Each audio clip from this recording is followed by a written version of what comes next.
Let's mic news at 7। प्रधानमंत्री नरेंद्र मोदी ने आज केरल के एर्नाकुलम में करीब 11,000 करोड़ रुपए की विकास परियोजनाओं का उद्घाटन और शिलान्यास किया।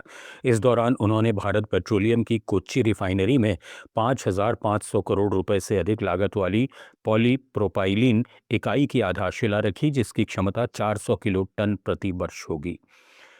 प्रधानमंत्री ने राष्ट्रीय राजमार्ग 66 के थलापड़ी चेंगला खंड के 6 लेन निर्माण और वेंगलम से रामनट्टुकरा तक कोझिकोड बाईपास परियोजना का भी उद्घाटन किया।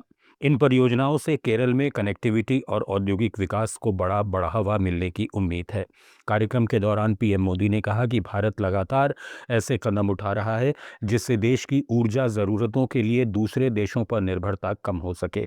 बीते वर्षों में भारत ने अपनी सोलर पावर क्षमता में तेज़ी से बढ़ोतरी की है और इसी कड़ी में केरल में भी एक नए सोलर प्रोजेक्ट की शुरुआत की गई। एनर्जी सेक्टर में हमारी निर्भरता दूसरे देशों पर कम से कम हो, इसके लिए बीते सालों से लगातार कदम उठाए गए। भारत ने अपनी सोलर पावर कैपेसिटी बढ़ाई है। अभी कुछ देर पहले केरलम में भी एक सोलर प्रोजेक्ट का काम शुरू किया गया है। पेट्रोल डीजल पर निर्भरता कम हो, इसके लिए बहुत बड़े पैमाने पर इलेक्ट्रिक बसों और अन्य इलेक्ट्रिक गाड़ियों पर बल दिया जा रहा है। रेलवे का 100% केरल में प्रधानमंत्री मोदी के कार्यक्रम के बीच सियासी टकराव भी देखने को मिला। राज्य की सत्तारूढ़ पार्टी सीपीएम ने राष्ट्रीय राजमार्ग 66 के 2 हिस्सों के उद्घाटन को लेकर प्रधानमंत्री के कार्यक्रम के समानांतर सड़क शो और प्रतीकात्मक उद्घाटन कार्यक्रम किए। पार्टी नेताओं का कहना है कि इन परियोजनाओं में राज्य सरकार की बड़ी भूमिका रही है, लेकिन कार्यक्रम में लोक निर्माण मंत्री मोहम्मद रियास को आमंत्रित नहीं किया गया, जबकि भाजपा के राज्य अध्यक्ष को बुलाया गया। इसी को लेकर विरोध जताते हुए सीपीएम नेताओं ने थलप्पड़ी चेंगला और वेंगलम रामनाट्टुकारा खंडों पर अलग अलग कार्यक्रम किए। कांग्रेस सांसद इमरान मसूद ने भाजपा सांसद निशिकांत दुबे के उस बयान पर पलटवार किया है जिसमें उन्होंने राहुल गांधी को लीडर ऑफ प्रोपेगेंडा कहा था। मसूद ने कहा कि असल में बीजेपी नेताओं को राहुल गांधी से बहुत डर लगता है। राहुल गांधी जिन मुद्दों और सवालों को उठा रहे हैं उनका जवाब सरकार के पास नहीं है। इसी वजह से बीजेपी नेता लगातार इस तरह के बयान दे रहे हैं। राहुल गांधी से असल में इनको डर लगता है बहुत ज्यादा।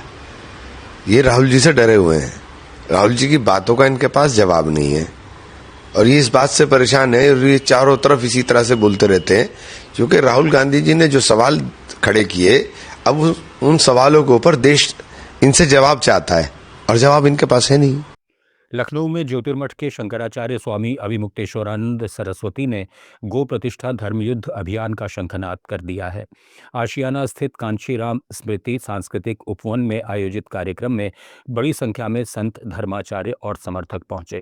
सभा को संबोधित करते हुए शंकराचार्य ने मौजूद लोगों से पूछा कि यहाँ कितने लोग कांग्रेसी, सपाई, बसपाई और भाजपा समर्थक हैं। सबसे ज्यादा हाथ भाजपा समर्थकों के उठे। इस पर उन्होंने कहा कि इलेक्ट्रॉनिक मीडिया ये प्रचार कर रहा था कि इस अभियान को सिर्फ कांग्रेस और समाजवादी पार्टी का समर्थन मिल रहा है, लेकिन यहाँ की तस्वीर कुछ और ही है। शंकराचार्य ने गोरक्षा को धर्म का विषय बताते हुए गाय को राष्ट्रमाता का दर्जा देने की मांग दोहराई। गुवाहाटी में असम का सबसे लंबा महाराजा पृथु फ्लाईओवर जनता के लिए खोल दिया गया है। पहले 3 दिन तक लोग पैदल चलकर इसका आनंद ले सकेंगे।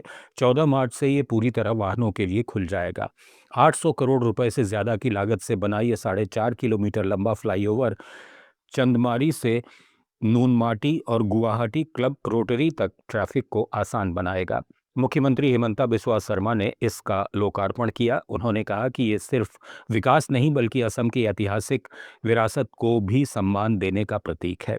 आगे और कई फ्लाईओवर बनाए जाएंगे। न्यूज़ एट 7 में फिलहाल इतना ही। जुड़े रहिए लेट्स माइक के साथ। आप सुन रहे थे let's mike more than radio. Follow कीजिए हमें हमारे सोशल मीडिया प्लेटफॉर्म्स पर।